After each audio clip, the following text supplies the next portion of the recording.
Match number 40 Lucknow versus Delhi. ఏమైనా మ్యాచా? రాహుల్ అయితే perfect revenge అయితే తెచ్చుకున్నాడు తన పాత టీం మీద, అలాగే ఓనర్ సంజీవ్ గోయంకా మీద. లాస్ట్లో షేక్ హ్యాండ్ ఇచ్చినా కూడా చూసి చూన్నట్టు తెలిపాడు. లాస్ట్ టైం ఖచ్చితంగా తను హర్ట్ చేశాడు. క్రికెట్లో ఓటములు ఇవన్నీ సహజమే ఉంటాయి, బట్ అలాంటి సిచ్యువేషన్లో వచ్చి తనని బ్లేమ్ చేయడం అయితే జరిగింది. బట్ రాహుల్ కూడా వెంటనే టీం నుంచి రావడం, ఈ న్యూస్ అంతా మనకు తెలుసు. బట్ ఈ మ్యాచ్లో మనం రివెంజ్ తీసుకుంటారా లేదా అని అనుకున్నాం, బట్ రివెంజ్ తీసుకున్నాడు. అలాగే ఢిల్లీ కూడా బౌలర్స్ అద్భుతంగా వేశారు. లక్నో కూడా చాలా మిస్టేక్స్ చేసింది. అసలు లక్నో ఓడిపోవడానికి కారణాలేంటి, ఢిల్లీ గెలవడానికి కారణాలేంటి, ఈ రివ్యూలో మాట్లాడుకుందాం. సో టాస్ గెలిచిన ఢిల్లీ కెప్టెన్ అక్షర్ పటేల్ అయితే ఫీల్డింగ్ తీసుకున్నాడు. ఇదైతే చాలా మంచి డెసిషన్, ఎందుకంటే ఈ గ్రౌండ్లో ఇప్పటి వరకు చేజింగ్లు ఎక్కువ జరుగుతున్నాయి. ఫస్ట్ బ్యాటింగ్ చేసే టీంకి గెలవడం చాలా కష్టంగా ఉంది. కానీ లక్నో ఓపెనర్స్ ఏ పని అయితే చేశారో అదైతే అద్భుతమైన స్టార్ట్ ఇచ్చారు. ఫస్ట్ 10 ఓవర్కి 80+ స్కోర్ చేసి నో వికెట్. మార్కరం అద్భుతమైన క్లాస్ బ్యాటింగ్ చేశాడు. బట్ అవతల మిచెల్ మార్ష్ ట్రై చేస్తున్న భారీ షాట్లకే కనెక్ట్ కాలేదు. బట్ తనైతే టైం తీసుకొని సెటిల్ అవుతున్నాడు. మార్కరం బాగా ఆడుతున్నాడు, ఇదంతా బాగానే ఉంది. తర్వాత ఫస్ట్ వికెట్ పడిన తర్వాత వాళ్ళైతే పూరన్ పంపించారు. ఇదైతే మంచి మూవే, కానీ పూరన్కి అయితే స్లోవర్ బౌన్సర్లతో అయితే ఇబ్బంది పెడుతున్నారు బౌలర్స్. బట్ స్పిన్నర్ని బాగా ఆడతాడు ఖచ్చితంగా పూరన్, కానీ ఇక్కడ ఫాస్ట్ బౌలర్ని స్లోవర్ బౌన్స్లో ఆడలేకైతే అవుట్ అయిపోయాడు. మళ్ళీ తర్వాత అక్కడ వీళ్ళు గ్యాంబుల్ తీసుకున్నారు. బధోనీని కానీ రిషబ్ పంత్ని కానీ ట్రై చేస్తుంటే బెటర్ ఉండేది. వాళ్ళు ఫామ్లో లేకపోయినా కూడా వాళ్ళు మంచిగా ఆడతారు, ఎందుకంటే బధోని లాస్ట్ మ్యాచ్ బాగా ఆడాడు. రిషబ్ పంత్ ఫామ్లో లేకపోయినా నెంబర్ 4 తను పర్ఫెక్ట్గా ఆడతాడు.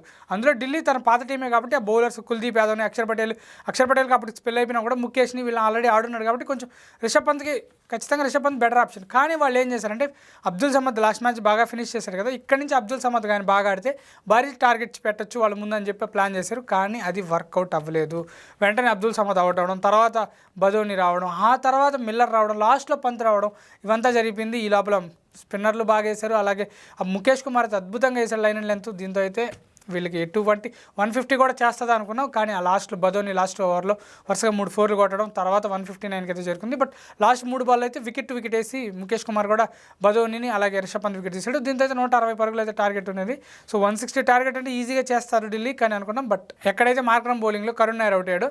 సో కొంచెం ఏమన్నా ఇంట్రెస్టింగ్గా మారుతుంది, వికెట్లు ఏమైనా తీయగలరు అనుకుంటే కేఎల్ రాహుల్, అభిషేక్ పోరెల్ చాలా మెచ్యూర్గా బ్యాటింగ్ చేశారు ఇద్దరు.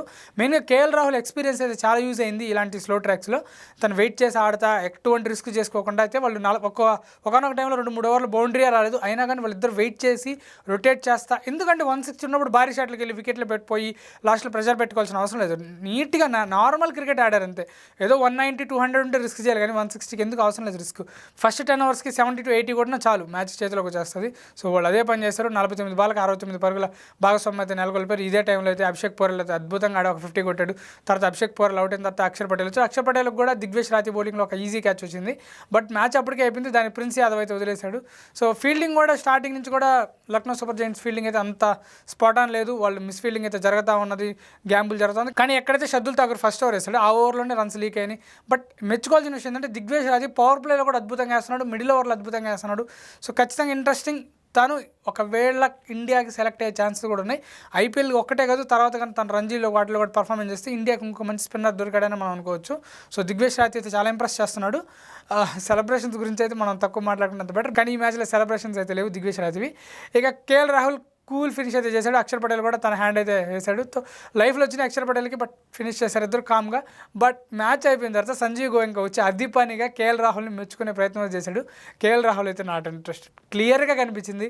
సో తనైతే షేక్ హ్యాండ్ ఇచ్చాడు, రెస్పెక్ట్ ఇచ్చాడు, కానీ బట్ తనతో మాట్లాడాలని ఎటువంటిది కూడా లేదు తనకి అవసరం లేదు. తను అందరి ముందు కెమెరా ముందు అలా చేసినప్పుడే తను ఖచ్చితంగా హట్ అయ్యాడు.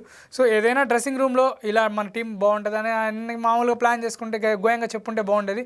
సో అప్పటి నుంచి కేఎల్ రాహుల్ ఫ్యాన్స్ అట్టారు, క్రికెట్ ఫ్యాన్స్ అట్టారు, అందరూ అట్టారు ఆ విషయానికి. బట్ కేఎల్ రాహుల్ రెస్పాండ్ అవ్వడం మటుకు కరెక్ట్గా అనిపించింది నాకు. మీకేమనిపించింది? ఒకవేళ గోయంగా షేక్ హ్యాండ్ ఇచ్చారు కదా, కేఎల్ రాహుల్ కూడా బాగా మాట్లాడుంటే బాగుండేదా, లేకుంటే కేఎల్ రాహుల్ చేసింది కరెక్టా? సో మ్యాచ్ కంటే ఇది బాగా ఇంట్రెస్టింగ్ సాగింది నిన్న. సో అది ఈ మ్యాచ్ రివ్యూ. సో ఖచ్చితంగా నెక్స్ట్ వీడియోలో కలుద్దాం. అంతవరకు ఉంటాను. By, thanks.